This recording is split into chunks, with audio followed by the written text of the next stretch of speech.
What's up, everybody? Welcome to the ATL Sports HQ live show, the show for the fans, by the fans. This is episode number 34. I am your host, Bob Lancaster. You find me at Bowling Bob. Joining me today will be Bret, Derek, and Phil. All our Twitter handles are underneath if you'd like to reach us, especially Derek. He loves to have people following him on Twitter, so make sure you spam him. So, but you can follow the site at ATLSportsHQ.com and ATLSportsHQ on YouTube, where you should already be right now watching us, and Facebook, Twitter, and also the show can be found on all major podcast sites, including iTunes, Spotify, and Stitcher. If you're interested in writing for the site, we are actively recruiting, so just shoot over a message to Phil on Twitter at _ATL Phil or me at Bowling Bob, and we will get you set up. Let's get right into it today. First topic is going to be the Atlanta Hawks. Busy week in Atlanta Hawks basketball. Not good either. So let's see. 1-3 since our last show with back-to-back losses against Miami, 112-97 and then 106-97. A win against the Spurs, 108-100, and a bludgeoning by the Bulls yesterday, 113-93. Let's just get the big news out of the way, though. John Collins suspended 25 games for use of Peptide 2, which is a supplement that releases human growth hormone. Basically, what I'm going to do is just go around table on the thoughts on the suspension and the effects it has on this team. I'll start with you, Derek. What you think about the suspension and the effect it has on this squad?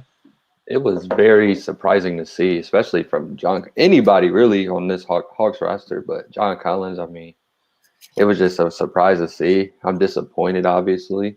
I mean, we don't know all the details, but normally you know what is going inside of your body, especially at that level. You have people that are going to check for you. So I'm not going to make any excuses for him, but I'm also not going to kill him because I don't know the full details. But it sucks, and it's going to hit the team hard from all aspects. I mean, you saw how we looked yesterday in the back-to-back.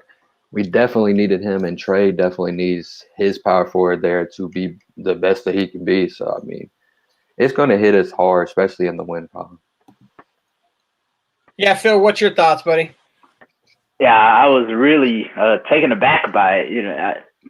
One of the last people I would expect this to happen to. It doesn't happen much in the NBA. There was a big one right at the beginning of the year with DeAndre Ayton. John Collins has always seemed like a class act, a stand-up guy. I really think I don't think there's a way he knowingly did this, and if he did, he was severely misguided. He just doesn't seem like that kind of person. But at the end of the day, this really puts a wrench in the Hawks season this year. Coming in, we were looking good. The Trey injury happened. We lost a few games. But, before last night, when Trey was on the court, we were one of the better teams in the league. And now we have our second best player out until December 23rd. And that just really, a lot of people were thinking playoffs. You can pretty much kiss that goodbye now. We don't have the depth. We don't have the second option. Even with John Collins, he's not really someone who's just going to go get his own shot. We're not going to have enough.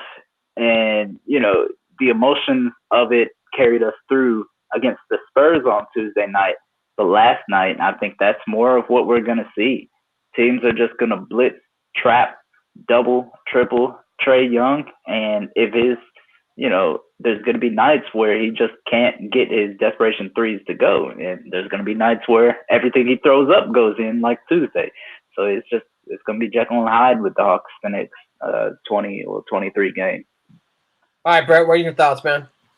Oh, yeah, I was surprised to see it, too. I don't think anybody expected anything like that to happen to the Hawks or anybody on the Hawks to do that willingly. But like we said, we don't think he purposely took that. He was definitely misled or something. But we'll find out more whenever. I'm sure it'll all come out sooner or later. But, if you look at last year when John Collins was the start of the season, we were a decent team with John Collins. We weren't great. We weren't playoff caliber. But we were really, really bad without John Collins last year. And it'll be a little bit easier this year we have Hunter and Reddish and Jabari playing the way he's playing right now. But yeah, like Phil said, the playoffs are going to be tough to come by now. We were shooting for that 7-8 seed, but it's going to be tough. And only thing I can think of now is using that Spurs tactic to get the number 1 pick and get James Wiseman in here. That's the only thing I can think of right now. Yeah, I agree. With me, my thing is I know that in the NBA with their drug policy that you can take your supplements to their drug tester and they will tell you whether or not that it's a tainted supplement or not. I've kind of heard some stories, floating around Twitter because we know how accurate Twitter is for any rumors or anything like that. But this was the same thing that DeAndre Ayton was actually popped for. I don't know if there's a friendship between DeAndre Ayton and John Collins, or possible if they could have worked out together. Because it sounded like this drug test that he failed on was done quite a while ago. I think Chris Kirchner said that this wasn't like he was tested the day before and then popped. He said this is a weeks-long process. But man, I'm disappointed. I mean, I'm always disappointed, but I'm more disappointed when it's someone from a team that I like, because whether you like it or not, that follows you for the rest of your career. You got popped for human growth hormone, which a lot of people consider to be just cheating as much as steroids. So obviously he was contrite about it. He knows how important he is to this team, and what him missing 25 games, the chances of him getting that lowered and through appeal, slim to none. I mean, it didn't work for DeAndre Ayton. It hasn't really worked. I'm trying to think of anybody that's been popped, for human growth hormone or steroids that's ever had their appeal for reduction of suspensions. So, but I just don't see it. So, but the thing is someone's got to step up, and right now our guys are too young right now to be the ones that are able to step up. I mean, that I've seen. In the two games since then, it was Trey really carried us in the Spurs win. So, but like Phil said, teams quickly realize, let's just put a trap on Trey and make the other guys around him do work, and we don't have that guy. Trey has to be able to be human some nights. He can't be Superman every single night. Yeah. I mean, and he's a streak shooter to begin with, so he's going to have his off games and his on games, even with John Collins here. So, it's definitely a big loss, and it'll definitely affect this team. I'm interested to see, through this 25 game process, just how important he really is to his team, because there was a lot of rumors that he was going to be on the block. And so it's good to see how important he is to this team, being the number 2 guy. But let's go to that game last night, though. Lloyd Pierce didn't have much good to say after the loss in Chicago last night, calling it one of the worst games he has ever seen. I mean, you got to remember, this guy was an assistant on some pretty awful 76ers teams. Phil, was it really that bad? I won't say it's that bad, but it's the way it happened. It wasn't just like, oh, we can't hit any shots tonight, or, oh, they're throwing up prayers in and they're going in. The effort wasn't there. The intensity wasn't there. The just sensible basketball plays weren't there. And he's being tough on them because he was mad after the Miami loss. He's been mad after every loss. So he's just instilling that toughness that, hey, this isn't last year. We're not expected to be bad. There's expectations now. You guys need to come out here and perform every single night. There's no excuses. And I absolutely love that. That press conference was a thing of beauty last night. And I really like that he's holding these players accountable, and he's not going to settle for less. And it wasn't just him, his assistants throwing chairs around on the sidelines. I mean, it was an overall disappointing effort. And the coaches made sure. But I really liked in his press conference when I think it was after about the third question, he's like, "Why are you still asking me questions? I mean, I just told you pretty much nothing went right, and this was a game we just truly want to forget." Daric, did you think this game was really that bad? The game was terrible, and it almost pushed me to the edge of turning it off. I mean, like Phil said, it was just the effort and then silly mistakes. I mean, all the turnovers. It was turnovers that weren't caused by the team. It was turnovers that were caused by themselves, as they was turning the ball over on fast breaks and just throwing it away and stuff. It was a terrible game to watch. Couldn't hit any shots. And like Pierce said, I mean, you just got to forget about it. It happens. But you can't dwell on it, and like how he didn't want to really keep talking about it because that's something you don't want to talk about because it could continue to come up. And the younger guys like Hunter, Reddish, Bruno, it could take a toll on them because I mean in college they were playing on teams where if you lose a game like that's big. So I mean they know now that you should have to forget about it. So I mean they'll be fine. Hopefully we don't see a game as close to even as bad as this because it was pretty bad. Bret, do you think this was like this game? Speaking of this game, yes, last night. Do you think it was a thing with John Collins not being there, or do you think it's a thing where look how many games the Hawks have had to play, and you've got a really young team, maybe a little bit of sluggish from the young guys not having to play a back-to-back, and then really like a stretch of 3 games in 5 days? Mm-hmm. I think it was more of that because I don't think the team is not that bad. Obviously, I don't think any team could be that bad on a nightly basis, but that was more fatigue was a little bit there, but you can tell they were just trying to force everything. With John Collins out, that's something they're just going to just work into as this we get longer into suspension. So I think that's going to be we're not going to see anything close as being as bad as last night. There might be some blowouts, but last night was silly or stupid fouls, just forcing everything, silly turnovers, and like Phil said, the coaches are trying to implement like we have standards this year now. We have goals. We have reached the playoff stuff like that. There's no such thing as a moral victory this year, even though there was any you can take away from last night, anyways. But yeah, that's something that I feel like that's will be a one-time thing for this season. Just maybe a 1 or 2 time thing we'll see over the course of the season. But that was one of those games that everybody's on this flush it and just move on to tomorrow night. Yeah, one of the big things that aggravated me with this team last year was throwing the ball away. I mean, turnovers were just stupid, and just it was a comedy show with that yesterday. And again, Trey being trapped, double teamed, pressured into some really bad shots, and just no one being able to step up. And I think that did have to do with being tired from a back to back. And then, like I said, playing so many games, as a young team like that. But I'm with you. I really like that that Lloyd Pierce isn't making excuses anymore this year. It's not we're rebuilding or this is this is not that we know what we are kind of thing. And now we know we're better than this, and so we need to show that on court. And I'm really happy to see that because I was really, really afraid of knowing how long the 76ers rebuild, took that almost like a 4 or 5 year process for them. That Lloyd Pierce doesn't want to do that here. He doesn't want it to be a 4 or 5 year thing. He wants it to be, a 2 or 3 year type rebuild. But there's going to be games like that. I mean, but that's just the deal with any young team like that. You are going to have some bombs like that where you just you just got to forget it. Put it in the rearview mirror and then come back strong. But one bright spot has been Jabari Parker, someone who when the Hawks signed him, I was very happy with, being that.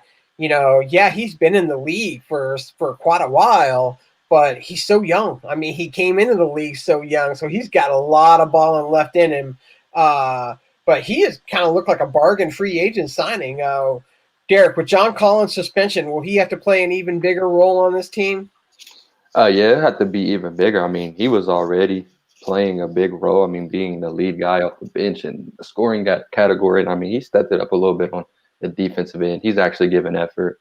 But now with Collins out with, 23 more games, he's going to have to be a big, big piece, and he's going to have to learn to run that pick and roll with Trae Young.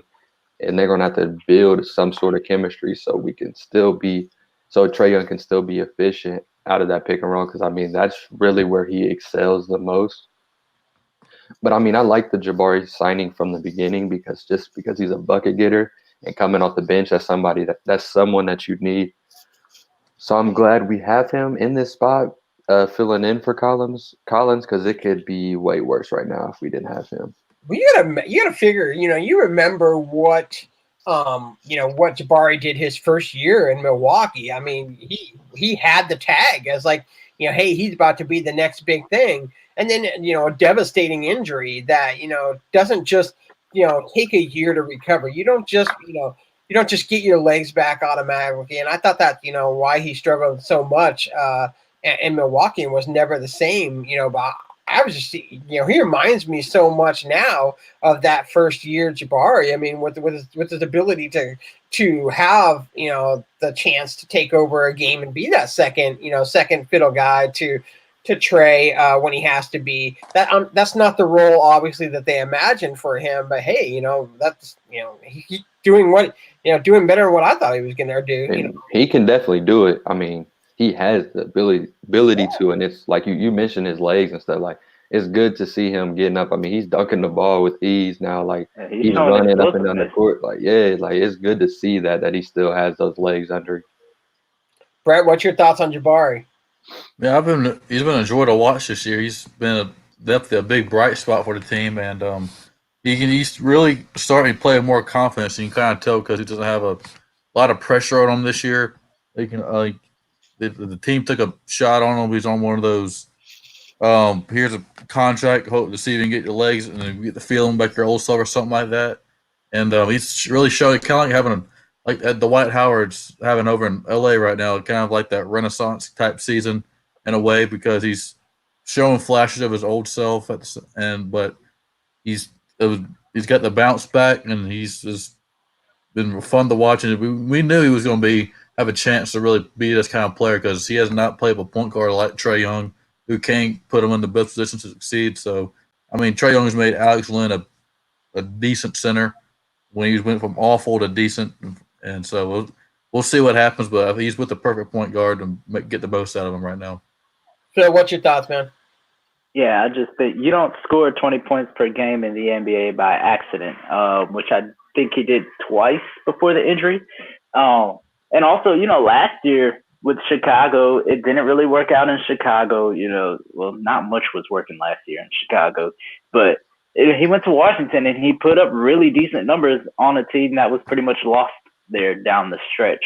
Now he's with a team that has some direction, that has some character, that has a future, and it just really looks like he fits in. Let's look at the list of coaches he's had. Not the best. Let's look at the list of point guards he's had. So he's finally on an actual NBA team, and I really think he can get back to being a really decent, six-man level player, giving you that spark off the bench and providing starts when necessary. Let's see if it can work for Chandler Parsons too. I won't hold my breath. Yeah, I think I don't think he's going to play. Nah, I mean, I was happy with the Chandler Parsons signing too, but yeah, it's definitely, Jabari's definitely doing a little bit better than he is. So now that we're a couple weeks in, let's just do an early grade the rookies. We'll make it real quick. I'll start with DeAndre Hunter. Derek, grade DeAndre Hunter for the first couple weeks. I'll give him a flat B, and it's highly being carried by his defensive effort and being in the right spots and knocking down his three-point shots when Trae Young finds him. He's been good on both ends, but better off on the defensive end. He's still finding his offensive game, and I would say a B for him right now. Phil, grade DeAndre Hunter. I'll give him an A-. He plays much older than he is. I don't like some of the mid-range shots, but that's just me being that new age NBA guy. I'd like to see some of those mid-range be either threes or try to, kick or drive or something. But other than that, he doesn't look well. There's been a few games where he's looked like a rookie, but other than that, he looks like a vet out there. I really think we have a special guy in him. All right, Bret, finish it off. The grade on the. I'm gonna go with a B plus because everybody's pretty much hit on this defense is what's carrying him right now. He's already a probably our best defensive player right now.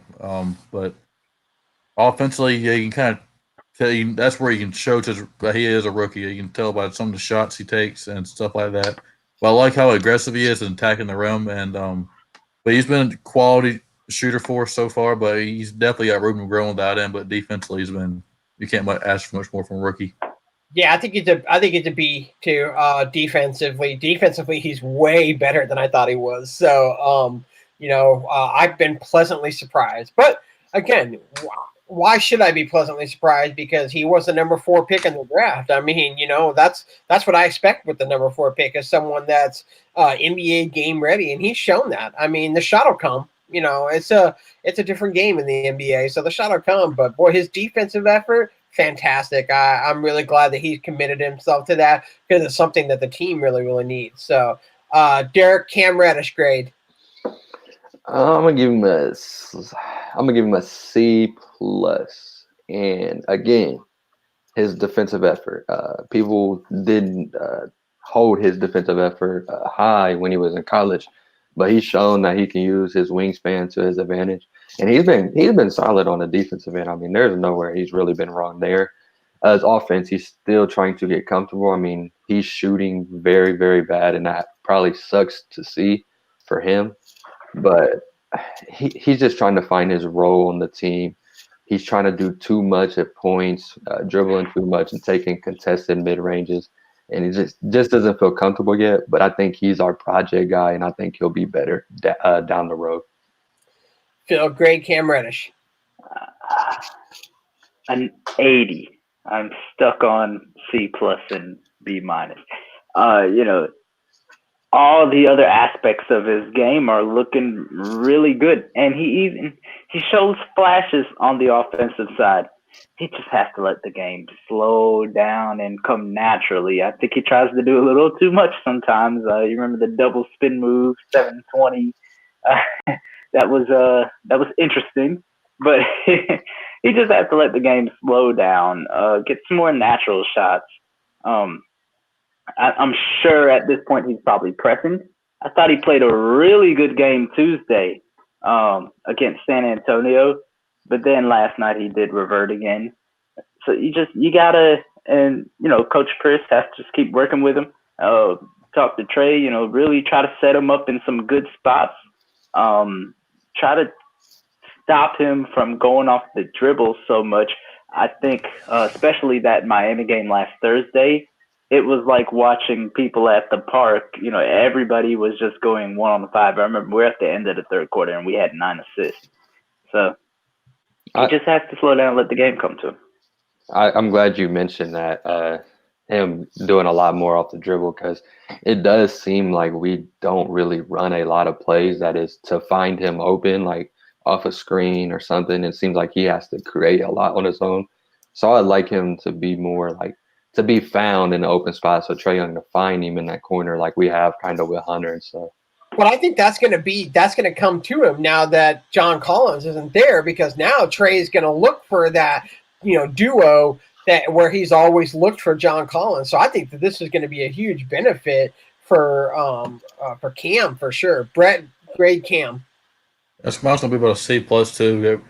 His offensive game has been struggling. We had that one game a couple of games ago where he kind of went 3 for 3 from the 3-point line. So, I mean, it's going to come, and I think you're going to see some more like, I wouldn't call it like a guard, like pick and pop kind of type thing or something like that, where Trey try to get him with a mismatch or anything like that. So, his time's going to come, and his shot's going to start falling. He's too talented to not be able to be not playing out as well as he could be on offense, but his defense has been nothing to worry about. He's been pretty good on that end. But like I said, his offensive game is going to come with time, and as he gets, remember he had that surgery or whatever, so he's still, in a way, he's still probably, he may not be 100% healthy yet, but who knows?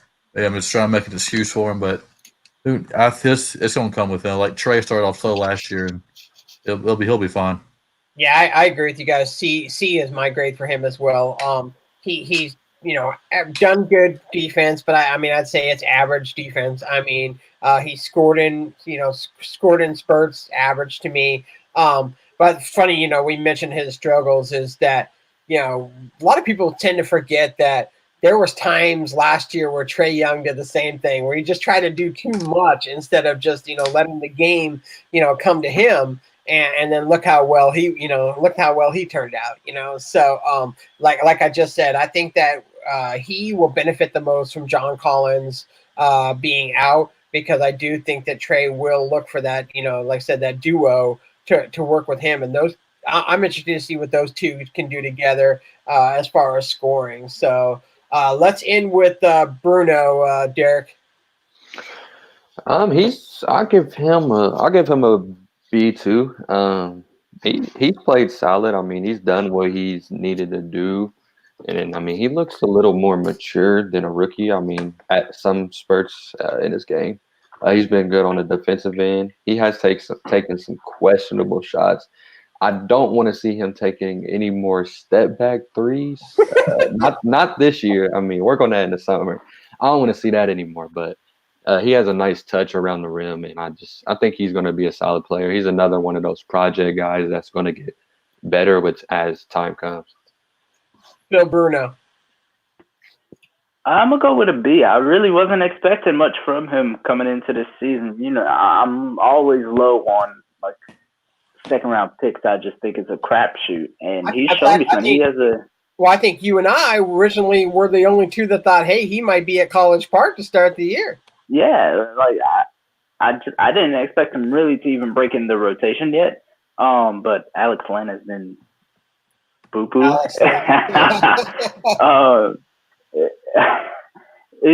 For a starting player, Alex Len is only averaging 18 minutes a game.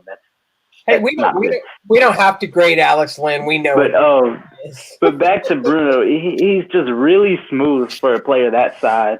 I didn't know he had a nice touch from three, and I really think he can develop into something. I don't think he's our starting center. I think we're gonna have to go out and get our starting center. No, we're not getting Steven Adams right now because John Collins is out. Unless you're giving away either John Collins or like Cam Reddish or Kevin Huerter or somebody.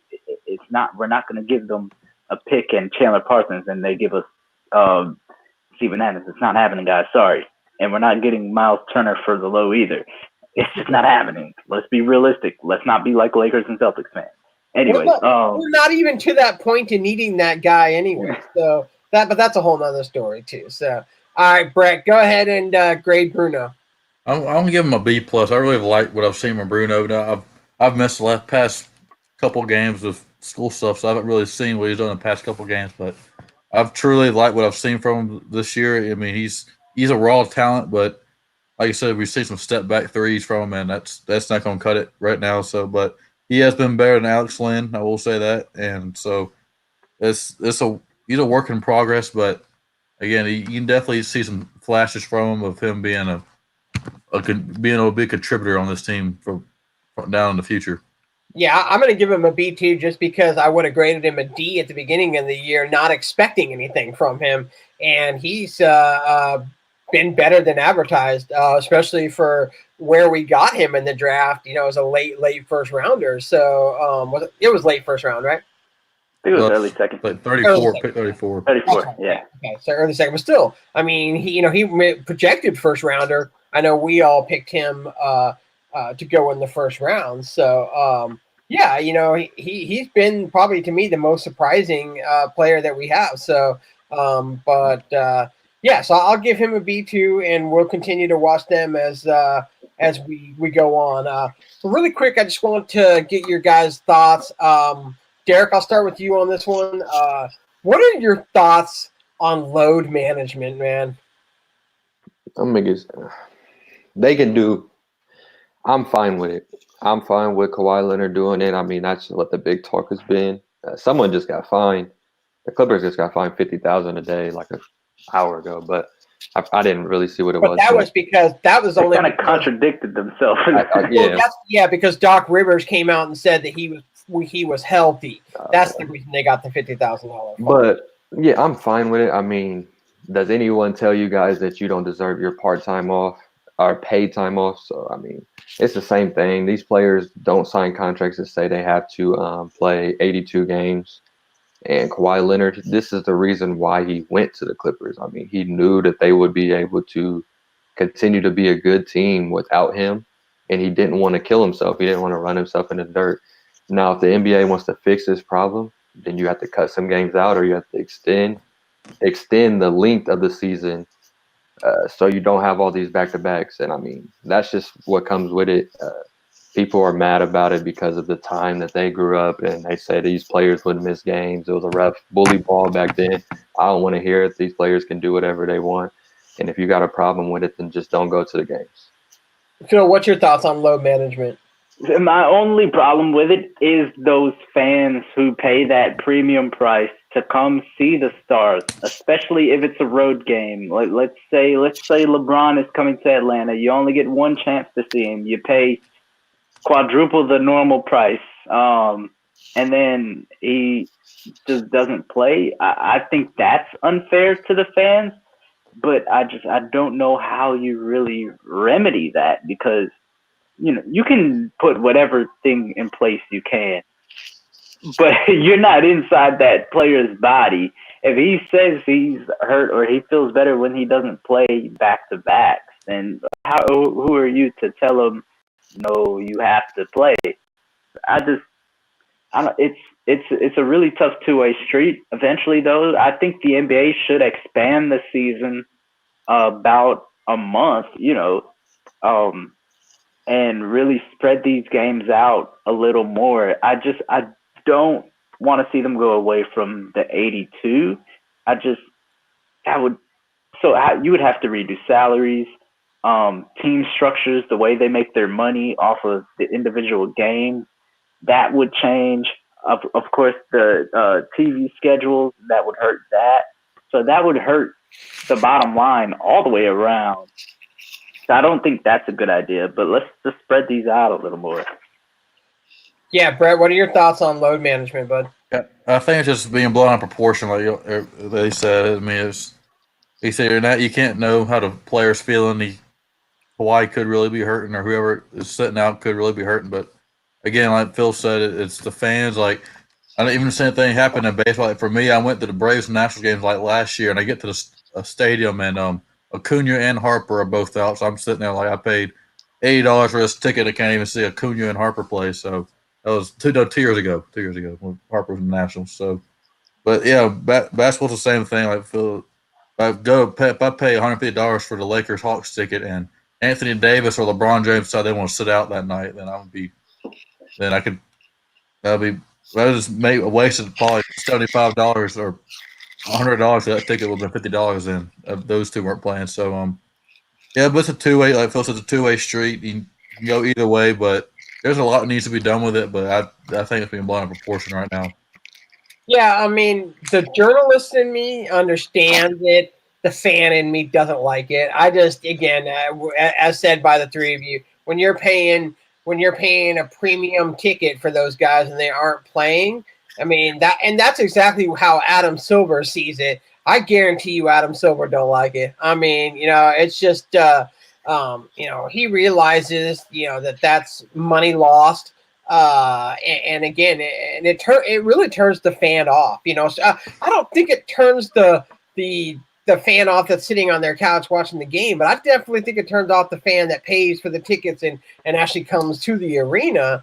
But he said that Silver said he investigated it and he's content with Kawhi's explanation of it and stuff. So he said it's not even an issue. He said the issue was with Doc Rivers saying he was healthy when he truly wasn't. So, but we're going to see that a lot. Your big stars are, big main stars are starting to age now. So, you're going to start to see the LeBrons and the Kawhis and the Anthony Davises and the Chris Pauls and all those guys, James Harden, guys like that start to, sit out the back-to-back. But I agree. Something needs to be done with the schedule. I've never been a fan of back-to-backs to begin with, just because I think the second half of a back-to-back never benefits the team that, that played in a back-to-back, especially if the other, the team they're playing doesn't have a back-to-back. So you definitely see it in the effort. So, all right, let's leave the hoops and get into Derek's favorite thing, Atlanta Falcons football. Woo! Hey, just look at the bright side. They did not lose this week. I mean, that's the bright side of the season. They still did. What's that? I said they still did because TD still the general manager, so they still. Yeah, that's true. Yeah, nothing happened. Bye week this week, in case you didn't know. With a trip to New Orleans looming this week, any chance of a win here, Bret? No, not a chance. I mean, it's Drew Brees always. He put us apart when we had a decent defense a couple years ago, and right now defense is non-existent right now. It's going to be Kamara's coming back too. It's going to be a nightmare. I mean, only hope is if the offense is clicking and we might be able to pull out of like 45-40 type win or something like that. But that's the only hope. But I'm not holding my breath with it. I'll be in Nashville drinking something heavy during the game. So smart man. Is there any chance, buddy? No, but it. Oh, I thought. I think he did. I couldn't hear. But go ahead, Phil. No, but it would be peak Atlanta to win that game. Just like I thought it would be peak Atlanta to win the Seahawks game without Matt Ryan. It would just be peak Atlanta to have all these struggles and go into New Orleans and win. When really at this point, what do you have to play for?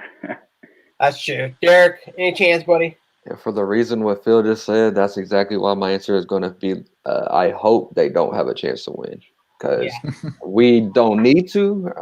I mean, I'm never the person that's going to root for a loss, but I'm also, at this point, I'm not going to root for a win. So, I'm not rooting for a win either. We are going to see, and I'm looking forward to next year already. I don't care about this season anymore. I struggle to sit through an entire game. I can't believe I really watched Matt Schwab play 2 weeks ago. I can't believe I did that. That was a record-breaking performance. You got to see a record-breaking performance. I mean, how often does that happen in Atlanta? Not very often. I mean, only like 450 yards on my Seahawks defense. The only thing I can hope for in Falcons game is that Matt Ryan pads Julio Jones' stats to make him look better. I don't think there's any chance. I do think they have a chance here. No chance in New Orleans. So there's not really much to say. I'm like you. We know how the season's been going. So so there's really just not much to say on it. There was some coaching changes this week. Raheem Morris moves from the wide receiver coach to secondary coach, which just makes me laugh because you literally decided, well, Dan Quinn wasn't very good as a secondary coach, but let's keep him around, but move Raheem Morris to that department. So that one made me laugh. Dave Brock goes from running back coach to wide receivers coach because Dave Brock absolutely sucked as a running backs coach. So that move was made to get him out of there. And then Bernie Parmalee goes from offensive assistant and assistant special teams coach to running backs coach, which is great because special teams has been crap this year. So I'm sure that'll make the running backs that much better. So just three minor, I guess, changes that no one really cares about. But anyways. No, sure don't. What's that? I sure don't care about it. Yeah. We're going to get – I was going to bring something else up, but I'm going to save this for buy or sell because I really want to get you guys' opinion on something else Falcons-wise, but I'll save that for the end. Phil, Atlanta United, they lost at home to Toronto FC 2-1 in the conference finals where for the first 7 minutes, it looked like it was going to be an Atlanta United rout. I mean, they were up and down the field, doing really, really well. I mean, it was exciting for 7 minutes, and then it became Frank DeBoring soccer. All right, man, bring us through what happened here in this game. I have no recollection of those events. I heard a rumor that you were there watching it live, so I'm going to have to disagree with you. They just, I don't like saying this, but Toronto got lucky. They had 4 shots, 2 on goal, 2 golazos. Atlanta had tons of opportunities, outplayed them in basically every facet of the match except the one that mattered. The goal scored. So, Atlanta, just all things considered, a magnificent season. You had to play until December last year. You changed coaches. You have several new players in and out. Coach wants to implement a totally new system. You have to start early in CONCACAF. You end up playing 48 matches this year from February to November. And you come out with 2 trophies and almost got back to MLS Cup. That's one of the best 2-year runs in MLS history. And I wish they could have taken it all the way. But honestly, next year, so Darlington Nagbe's been traded. Gressel doesn't sound confident at all about his contract situation. Neither does Lorenowitz. There's some talk that Petey will be moved or even Barco. So we could be seeing something very different again next year. And it might be the year where we have to take a little bit of a step back. It's going to be a lot to replace. Nagbe in himself is going to be a lot to replace. Well, you're not going to replace Nagbe. First of all, you got to hope either Hyndman can kind of step into that role. Maybe George Bello will be ready next year. So we'll see. But I don't want to say my hopes aren't too high on next year because, I think eventually Atlanta United, our brass will go out there, spend some way, somehow. It's more of the MLS salary rules that would hold us back. But we'll see. I'm excited. Can't wait to see them back out on the field in February. But, for now, MLS is dead to me. I don't think there's No. Come on, buddy. There's room on the bandwagon. There's room on the bandwagon. I hope Seattle tears them apart. Me too. I just wanted to say that I thought this was the worst I've seen Joseph Martinez ever. And had to be hurt. Yeah, I agree with you. There was just he himself had many opportunities to score the penalty kick, which was one of the worst penalty kicks ever. I mean, there just was no deception to it whatsoever. I'm agreeing. He just was not healthy. And if he was healthy, I don't know what other excuse he could have because again, it was one of the worst I've seen. Real quick, you mentioned Nagbe and the Columbus Crew. Are you shocked, man, by this? I mean, this is going to be the highest financial comeback to in MLS history. It almost happened before this season. Nagbe did not participate in training camp because they thought it was going to happen. They tried to play it off, but we all know it almost happened. I guess they couldn't come to an agreement, but it was sooner or later it was going to happen. He wanted to go back home. Mm-hmm. Also, the coach of Columbus is college coach, Caleb Porter. He's a family guy. He wants to be home. He came here. He got a ring. So, hey, it is what it is. It sucks. It's going to be very hard to replace his productivity and his quality, but it is what it is. You can never. He helped bring us a ring, so you never be mad at a guy for wanting to go home. When's the next time we see Atlanta United? February 16th. We'll be playing. The draw hasn't come out yet, but there's about 8 teams that it could be in various countries of Central America. Well, that'll give me plenty of time to celebrate the Sounders winning MLS Cup. So 4 months is enough time to celebrate. So, all right, let's get on to the Atlanta Braves. Alex Anthopoulos under fire from the MLBPA president Tony Clark for making remarks to Dave O'Brien that he has called around to other clubs to see what they might do in free agency and who was available in trades. Bret, is this the most overblown thing by Tony Clark ever? I believe it is, because every general manager does this. That's how leaks get out. That's how rumors get out. Every general manager does this. He just happened to spill the beans on him doing it, a reporter. But again, it's broke no rules. He's just being Tony Clark's just trying to find something to be mad at. I think at this point, because he's just trying. I think he's trying to get all the pressure off the umpires, because umpires are under fire. So I guess he's a president of the Player Association, but I guess he's trying to help out the umpires in a way too, trying to get fire off of them in a way. Well, he took a lot of flack last year in free agency because of what happened with Craig Kimbrell and Dallas Keuchel. Being the the MLBPA president. That's it's his responsibility to find out why those guys aren't getting contracts. And I think the same thing is going to happen this year, because you have another big name pitcher in Cole that's coming up for a big contract, and a lot of teams don't want to give that kind of money to a starting pitcher. So it's going to be interesting to see what happens in his case. But so overblown. But like you said, every team they all talk to each other. Is there collusion in baseball? Probably. I mean, no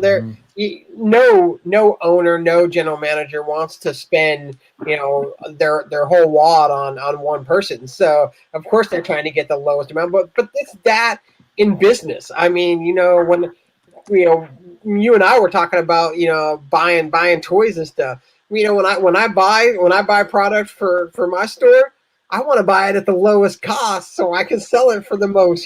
So but that's just how naturally it works. And so he's just having to protect his players, his job, and especially when there's a bargaining agreement coming in, I think 2020. So there's going to be a big standoff. I think the fact that the owners and the MLBPA is already meeting with each other says that how hard it's going to be of a negotiation for them to get a contract. But Derek, I'm going to throw you in on this one real quick. One of the leaks from this was kind of interesting.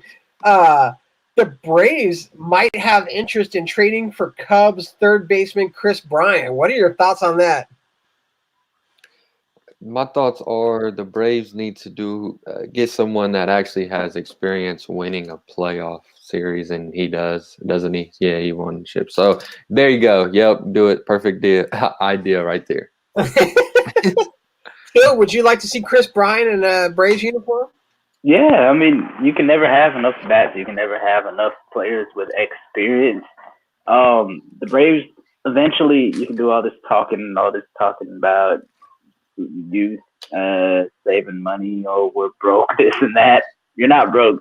If you want to be a winner, you gotta go do something. Especially in baseball. Mm-hmm. Right. Yeah, I hate it for two reasons. He's number 2 behind Bryce Harper as the most overrated players in the MLB.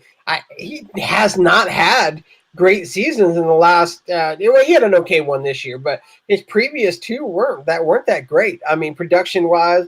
And then the other part of that doesn't like it is, what would it take to get him? He can only come here by trade. So I don't really want to give up Ian Anderson. I think that obviously it would take Austin Riley. So I just don't want to give those guys up for Chris Bryant. I'm perfectly content with Josh Donaldson getting a contract. So, but it was just interesting to me, and I kind of think it would be interesting to Josh Donaldson that this rumor has come up about the interest in Chris Bryant.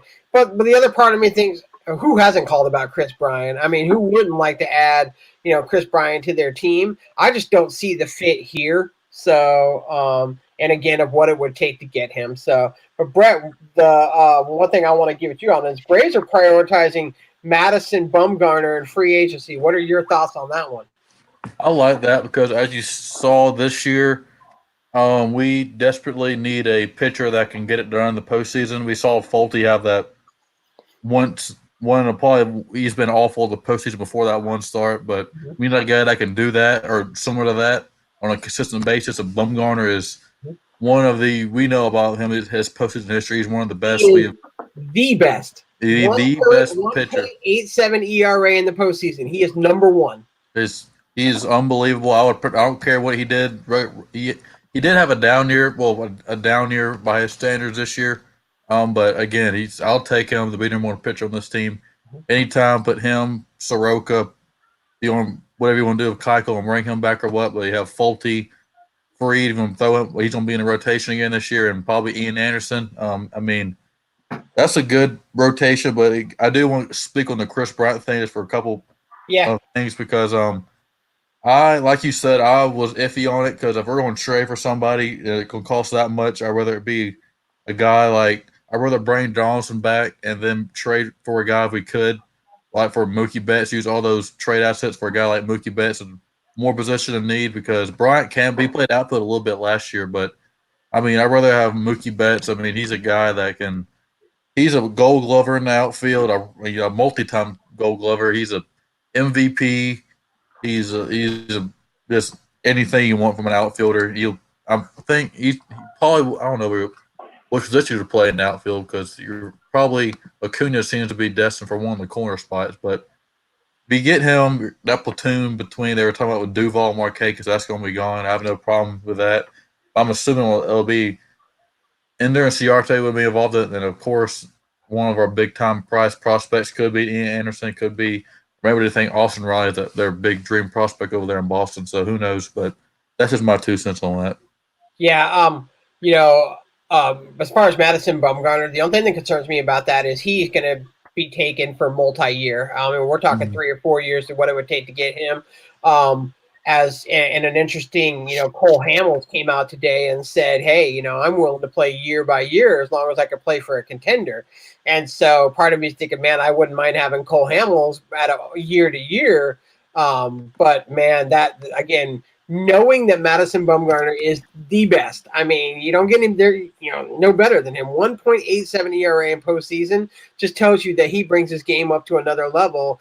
And we lacked that this year. We lacked that guy where when it came to game 5, we knew who the ball was going to. I mean, and that's what we're missing. And so, if we would have had him, I'd be thinking, man, we knew going into game 5 that, we had Madison Bumgarner, so things were okay. One thing really quick before we get off this topic is Tehran is not going to be back. Kind of not surprising, but I just think he's going to be one of those guys that comes back to haunt us at some point in his career. But good luck to him. I mean, he did a lot for this team. I mean, he was there for the entire crap time, and then he had a good year last year. Whether people, they like to crap on him a lot. But he really, really had I think there was a stretch of like 11 games where he was like at a 2.5 ERA or under. So he did really well. But again, I knew once he wasn't picked for postseason and only got in due to injury that, he was gone. So that was really the only major name released so far. So, but a couple minor pickups. We did pick up or sign Nick Markakis for 1 year, and then we did sign Tyler Flowers for reasons I'll never understand for another year as well. So, right, not as quiet as last year as far as transactions, but it's always good to hear, these rumors coming around before winter meetings. So that's when things tend to pick up. Let's go to Georgia versus Florida. Derek, Georgia wins 24-17 in a must-win game. What were your thoughts on it? All around, the defense was fantastic. They dominated the whole game, and it should have been a blowout, but the offense, for some reason, couldn't score in the red zone. But, I mean, the offense did play a solid game, and I was glad from the play calling from Cooley. I mean, you just got to open up the playbook. Let Fromm throw the ball. He's going to make mistakes sometimes, yeah, but he's not. He's going to help you more than he's going to hurt you. And he's shown his ability to be efficient. You just got to let him just open a playbook, do more than a run, pass. But, I mean, they had control of that game the whole time. Florida showed a little life at the end because we just couldn't find a way to get into the end zone until Lawrence Cager was just wide open for some reason after he had like 100 yards already. But Georgia wants to be successful going on. They're going to have to score touchdowns instead of field goals, and they're just going to have to be altogether better on the offensive end. Yeah, there was the one pass that Jake Fromm threw. That it was his first pass over 15 yards against an SEC opponent, and he dropped a dime. I mean, it was a great pass too. So I agree with you about opening up the playbook a little bit. Phil, what were your thoughts on the game? Yeah, I mean, I thought they came out and did what they needed to do against a quality opponent. They really needed that because the Notre Dame one just kind of lost its shine a little bit. The work's not over. They have to win out, period. And they still have to go to Auburn, and I don't know about that. But maybe they can hope for some magic and not have to face Alabama in the SEC championship. You think they could beat LSU? I don't know. I was about to say, I would. I don't know. I don't know though, but Alabama has been there. You can only get so many shots. Yeah, but Alabama essentially brings back the same things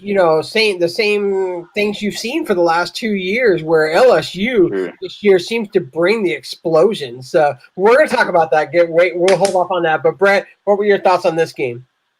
I mean, I missed the game because I was at the bigger game in Atlanta on Saturday. So the big L, which we will also talk about later.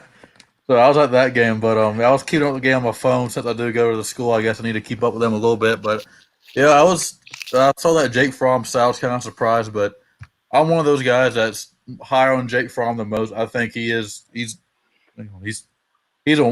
a winner in my book. I mean, he has those 2 losses to Alabama that are sting a little bit, and that one regular season loss to Auburn. But I mean, he showed out on Saturday, and I think I'm completely wrong about Cager. I didn't think he was that big of a playmaker, but he's been Georgia. He's probably been Georgia's best, or one of the 3 best offensive players Georgia's had this year. But again, Georgia's defense is won that football game because the offense, like you said, the field goals is the guy to cut it. They're not going to beat LSU in the championship game if that's how you play kicking field goals. LSU is going to put 45 on you, or 40, 45. That's what they were doing to everybody this year. So, but again, it was a big win. They didn't play their best, and they still beat a top 10 team. So that's something to look forward to. They can improve upon that, and they got a huge final. They got final 4 games. So, but they can't just sleepwalk in this game this weekend though against Missouri. Because Missouri, they're not great, but they're not bad. If you sleepwalk into that game, they will beat you like South Carolina did. They sleepwalk into that and got beat. So Missouri, they get Kelly Bryant. He's a proven quarterback. So we'll see. Could never sleepwalk in the SEC. I thought this was the best defensive game on that Kirby Smart's had since he's been the head coach. They were awesome. I mean, it was just quick defense, and really just it forced Florida to try and do quick snaps, trick plays that they really were off of their game plan, and it showed up. I think early on in the first half, they had so many false starts and 12 men on the field, and you could tell they were confused. Jake Fromm, I thought this was a good win for him. I mean, I'm the opposite of Bret, that I've just never thought. I don't think he's a big game SEC quarterback. I still don't, but he definitely had a good game against Florida. So big win for them. I mean, they had to have it. So I'll go with Phil on this. Missouri, Auburn, A&M, and Tech left. Which game worries you the most? Of course, Auburn. Last time when you went to Auburn, it was not pretty. So, but then we got revenge on them that same year. but they're pretty good this year. And, Georgia on the road, sometimes it can be hit and miss, especially, Auburn, period, can be hit and miss. Yeah, Brett, who scares you the most of those four?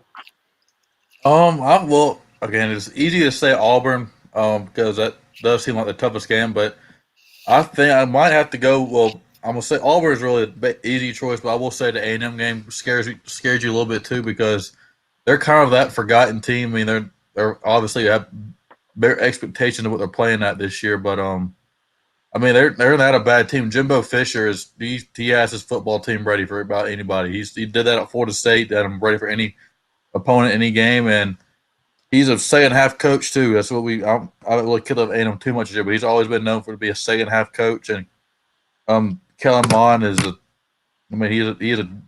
can beat you. He's a quarterback that can beat you, but again, it is at Sanford Stadium. But I mean, that's the game that besides Auburn being the easy choice, that one's also a pretty scary one. Daric, which game worries you? Going into before the season started, A&M was my top priority game because I thought that was a setup game. But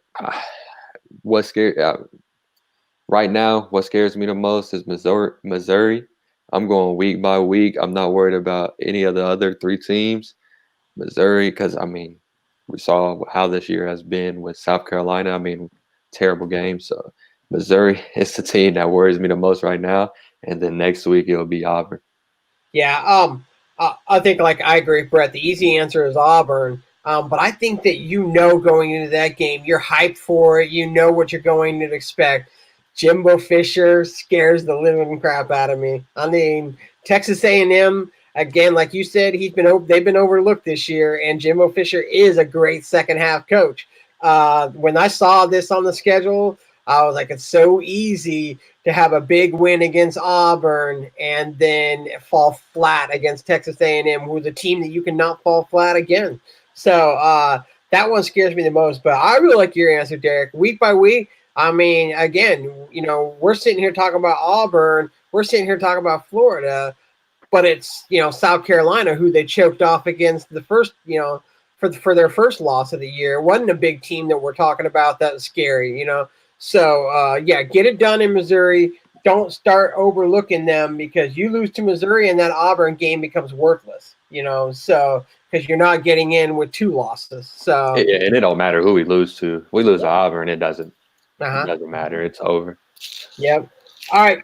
Georgia Tech, they lost to Pitt 20-10 at home. Brett, real quick, were you surprised that it came out flat after the big win against Miami? I mean, I'm not really surprised because we started slow every game except for the Miami game. So it's kind of, I knew it was a big win to build off of, but I mean, it's more of that. We didn't really, we started slow, but James Graham played the worst game I've seen the quarterback play here in a while. He just didn't have it that day, and he ended up getting benched. But I mean, it was a slow start.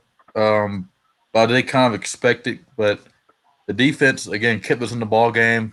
I don't know how Collins and Andrew Thacker have worked a miracle like that. That's like if you've watched any Tech game from the past 5 years, your defense it's been awful. Ted Roof days.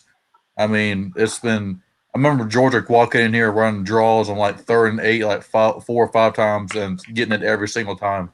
But they were undersized on that side of the ball, but they're still finding ways to surprise us and just show the miracle work they've been doing on that side. But yeah, it was a rough game. We actually got down to the 1 yard line and fumbled at the 1 yard line for the 3rd time this year to tie the game. That is the Tech way. Let me tell you, that happened last year. It seemed like a lot too. Uh-huh. Yep. Like we had that one where we forced UCF to fumble the ball at the 1 yard line to save the game. We feel like the tables are going to turn. Then you get one and give 3 back is what it's looking like. So, but it was been rough. But again, we saw Lucas Johnson came in, he got hurt, and Graham came back in, and it's a nightmare. But they're probably not getting that true freshman in the game. Some Jordan Yates. So we'll see how we look on Saturday against Virginia. I'm not expecting too much there, but we'll see.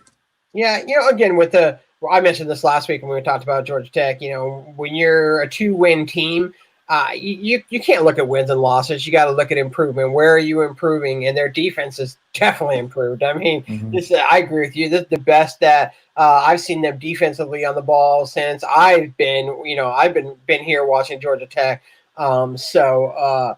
But I'm more excited for Georgia Tech basketball to be back. So we'll definitely dive into Georgia Tech basketball on another day once they get some more games in and stuff like that, because I am curious to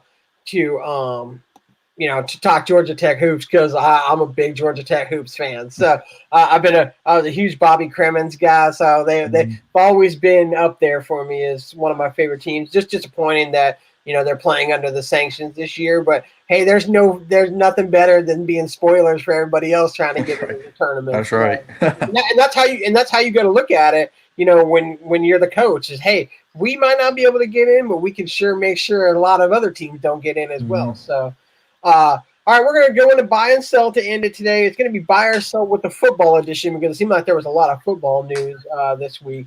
I'll start with you, Derek. Buy or sell, is Florida State still a desired college head coaching position?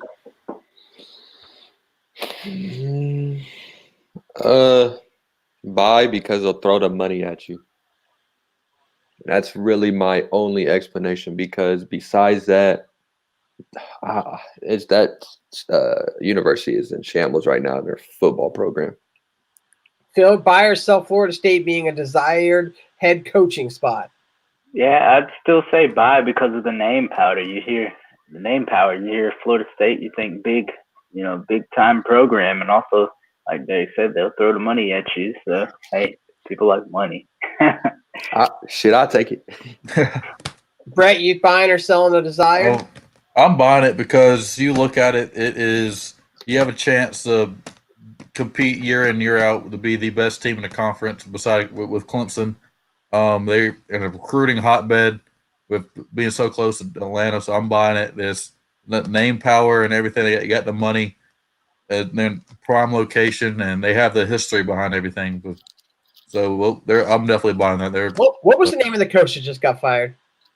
Willie Taggart. That's it, Willie Taggart. Okay, I'm actually going to buy this as well, just because there's names already mentioned. Bob Stoops, that's a big name. He kind of come out and said, "No, I don't know anything about this," but that truly in head coaching world means, yeah, I've heard about it, and they probably already offered it to him. But what amazed me was how quick. I think I read that they raised the funds for Willie Taggart's buyout in like 2.5 hours, so that the boosters did, so that they could fire him mid-season. And they've already raised booster funds again to hire. They want a big name coach, the boosters do. So that just tells you the power and the money in the college football booster, industry. I said, I couldn't believe it was like 3.5 hours. I think they raised it to get Taggart out. So, and that was his whole complete time. So that was an interesting one. So, Phil, I'll start with you on this one. Buy or sell Urban Meyer coaching an NFL team? I'll buy it because, and Urban Meyer is Urban Meyer. He ain't no telling what he's going to do, so I'm not going to rule it out. Derek, buy or sell Urban Meyer coaching an NFL team? I'm going to sell because I hope no one isn't that stupid to pick him up, but it wouldn't surprise me. But I'm going to sell it. Buy or sell, Bret? I'm selling it because I think he's going to be at USC next year, so I'm going to sell it. And I better not see a single person say that the Falcons should look at him. I'm sure you'll find it somewhere. Let me do a little search. I kind of want to sell it, but I think Jerry Jones is just stupid enough to make him the head coach of the Dallas Cowboys. So I'm going to buy it. I think that's the only shot he has is with Dallas. Dallas next year. But I think that's the only shot he has. I agree with Bret. I think he's interested in that USC job. And I'm sure that they would take him. The only thing I don't believe with Urban Meyer is that he's ever done. I've heard the retirement story, the heart problems, I want to be in my family thing one too many times with him. So I think he'll be somewhere, but I'm going to sell. Can I read some tweets? only with Dallas. What'd you say, Phil? Can I read some tweets? I probably don't want to hear it. Urban All right, Meyer Byers. for Falcons coach. Could be next Pete Carroll. All right. I Well, want you to send that tweet into the chat so I can see who said it. we already don't they already have the next Pete Carroll, and he's not the next Pete Carroll. So I'm selling that. I'm selling the next Pete Carroll. Let me tell you. I don't care who it is. If they're attached to the next Pete Carroll, I'm selling. So, all right, buy or sell Antonio Brown ever playing another down in the NFL, Bret? I am going to. That's actually a really tough one because I think he's just so talented. I'm gonna sell it because he's. I mean, he is a distraction, but he's way too talented that no one's gonna pick him up. I mean, he went to New England for 1 week and he was instantly catching touchdowns. So I think someone's gonna pick him up. Someone's gonna get desperate enough to take a chance on him because he's a talent that I would take a chance on too. But so yeah, I'm gonna sell it and say he is gonna play another down in the NFL. We're in our little private chat. You guys can't see this, but Phil has brought up articles about Urban Meyer, and Stu. He's in our group. He's like, I am done with this fan base. Derek, buy or sell Antonio Brown ever playing another down in the NFL? It is a hard one. He is very talented, but he's very dumb. And the NFL doesn't play dumb usually when it is a black athlete. So I'm going to sell it. And I hope he actually gets mental help because what just happened today when he said, forget the NFL. It's okay. We've gone to PG-13 over the last couple of weeks. So he said that, and then 3 hours later, he said, and then he pleaded that he wants to play again. So See, I thought I was going crazy. No, he did. He is crazy. I mean, there's no doubt about that. I just hope he gets help. That's all I hope for. He don't need to play football no more and just get help. Phil, buy or sell Antonio Brown playing another down in the NFL? Well, he's got to. He's got to get some help. He seriously something. I hope somebody's watching him because he's got to have some kind of issue going on. I'm selling. You don't become a distraction in the NFL because then you become blackballed. I mean, look at Colin Kaepernick. You don't do stuff like that and then find your way back into the NFL. So I think he's done. But kind of an interesting name today popped up now that we're talking about playing another down. Des Bryant is all of a sudden back in discussions, and he's come back out and said that he wants to play football again. So let's do this again. Bret, buy or sell Des Bryant ever playing another down in the NFL? I think I had it backwards last time. I was sold when I said I think he was. So I think I had it backwards. So I am going to buy. I think he is going to play another down. So I'm gonna go buy for Des Bryant. I mean, he's again another talent, and he got that opportunity in the Saints, and he ended up unfortunately getting gravel injury, but he ended up tearing something that was out for the year with the Saints last year. But he's gonna get another opportunity somewhere. Heck, I don't even come to Atlanta. Just do something. I don't care what you do. Just come to Atlanta. I don't care. Go somewhere else. The name mentioned today was the Saints. To be honest, again, they're interested in him again. You know. Yeah. So I think he'll get a contender will pick him up. Heck, I even would have said your Seahawks would have looked at him, but he has got Josh Gordon, so they're probably set over there now. And DK's been going off. So yeah, I can't wait to see that on Monday. Let me tell you. Mm-hmm. Phil, buy or sell Des Bryant playing another down in the NFL? Will a preseason down count? I think some team will take a flyer on it. Yeah, I mean, so you don't think there's any chance this year? Could he get into game shape fast enough? I mean, here we are, we're at week 10. Yeah, he's a freak, though. I mean, if you've ever seen him on Twitter, that dude doesn't let himself become unconditioned. He's very disciplined. That's one thing I like about Des Bryant. Buy or sell on that, Derek? I guess I'm gonna buy it because the team will take a chance. Now, will he last the whole season? I doubt it, but I could see him playing another down. I'm going to buy it for the opposite reasons that I just sold Antonio Brown. He's been out for a couple years, but he's been keeping his mouth shut. And I think that the Saints would give him a look again because he didn't do anything to make himself look bad in New Orleans. So I'm definitely buying. But now we're going to finish with something really, really Atlanta controversial. In the last, I think 2 days, this came out a couple days ago that he was in this jersey. Daric, buy or sell Young Wei Koo wearing that number 7 jersey? Can he run like him? Is he gonna bring some excitement to the team? I mean, he probably won't be wearing it long because he's not been very good. So I don't know. Well, do you think that number's sacred? I mean, is it sacred in Atlanta history? You're the one that I'm most curious about. To me, yes. Mm-hmm. I understand the other side, but Michael Vick is the reason why I'm a fan of the Falcons. So I'm going to say yes, but it ain't retired or anything. So I guess if this kicker wants to wear it for a few games, go at it, my guy. You'll probably won't be on the team that much longer, so that's all right. Buy or sell, Bret? Young Wei Koo wearing that number 7 jersey. Like Daric said, the number isn't retired, but I mean, I don't think that's a number you just give out to a kicker after donned it last. I mean, so that makes no sense to me. But I mean, he'll wear it for a few games and then he'll be gone. Probably starting next year. Although I hope he does well because we need another kicker. But that dude, hey, to begin with, that dude's got a lot of balls to choose number 7. That's all I know. I wouldn't have enough balls to do that. I'll be honest.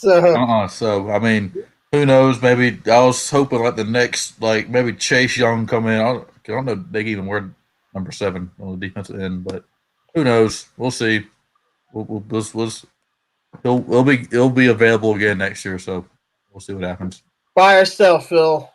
I don't really have an issue with it. You know, the number's not retired. If no one's supposed to wear it, the number would be retired. I understand Michael Vick is Michael Vick and very important player in Atlanta Falcons history, but the number wasn't retired. It's not like basketball where you only have 12 players, and so there's plenty of numbers to choose from. NFL, your rosters are 53, but then you have people inactive and everything, so you probably have like 70 numbers chosen. So not really many numbers to choose from. Yeah, I'm selling. Again, the number's not retired. And let's not act like Michael Vick brought championships to Atlanta. The main thing that Michael Vick did was bring eyes to the city of Atlanta that they never had before. More of hip-hop street culture, I guess, was brought to the Atlanta Falcons for him being here. I mean, but I do know that, you know, he is a hero, a god to a lot of people that became Falcons fans because of him. But it says a lot that Arthur Blank was, allowed someone else to wear that number, because to me that means that he never has any intention of ever retiring Michael Vick, retiring that number for Michael Vick, because if so, he would have already done it. So that kind of surprised me, because I know they were very, very close. But I do know how disappointed Arthur Blank was after the whole dogfighting thing came out. So, but yeah, so I mean, I'll sell it based on that. But man, like I said, ballsy of Young Wei Koo to be picking number 7 to begin with, if he picked it. So, but I'm guessing you did, because no one else has been wearing number 7. So, but so that's definitely something interesting. And like I said, it's been a big debate on Twitter over the last couple of days. A lot of angry people. So, Phil, shout outs. Shout out to everybody listening, everybody supporting, everybody who's been there week in, week out, and everybody who will listen to this recording afterwards, who are just as important as the people who listen live. So if you have any questions, suggestions, additions, subtractions, let us know. Derek, who you shout out, bud? I'm going to shout out to the Falcons fans that still have hope. I seen someone on Twitter earlier said that the Falcons are going to win out and be 9-7 and sneak into the playoffs. I pray for you. I will pray for you tonight. I wish one day I am as hopeful as you. So shout out to whoever that, I forget who said it, but I seen that. Yeah, but like Phil said, shout out everybody that's watching and that will watch this when it goes on streaming services tomorrow. That's what I like to hear. Bret, shout outs.